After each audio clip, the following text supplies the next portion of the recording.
महाराष्ट्र राज्याचे मुख्यमंत्री देवेंद्र फडणवीस, उपमुख्यमंत्री एकनाथ शिंदे, उपमुख्यमंत्री अजित पवार यांच्या महायुतीचे सरकारच्या माध्यमातून महाराष्ट्र राज्याचे अर्थसंकल्पीय अधिवेशन सुरू असून आज राष्ट्रवादी काँग्रेस पक्षाचे राष्ट्रीय अध्यक्ष तथा महाराष्ट्र राज्याचे उपमुख्यमंत्री अजित पवार यांनी 11 वेळा या राज्याचे अर्थसंकल्पीय बजेट मांडत असताना महाराष्ट्रातील सर्व घटकांना न्याय देण्याच्या दृष्टिकोनातून अर्थसंकल्प सादर केला। या अर्थसंकल्पामध्ये ज्या पद्धतीने प्रत्येक विभागाला न्याय देण्याचे काम करत असताना महाराष्ट्राला विकासाकडे नेण्याचा दृष्टिकोन उपमुख्यमंत्री अजित पवार यांनी आपल्या अर्थसंकल्पात मांडला आहे।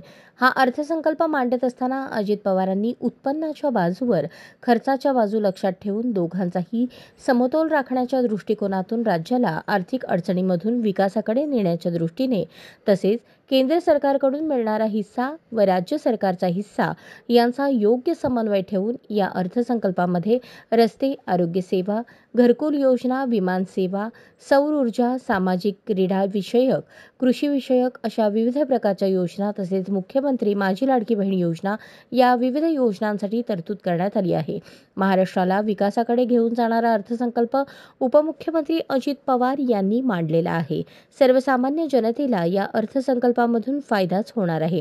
हा अर्थसंकल्प महाराष्ट्राला विकासाकडे नेणारा अर्थसंकल्प आहे, असे राष्ट्रवादी काँग्रेस पक्षाचे प्रदेश उपाध्यक्ष आनंद चंदनशिवे यांनी पत्रकाद्वारे म्हटले आहे।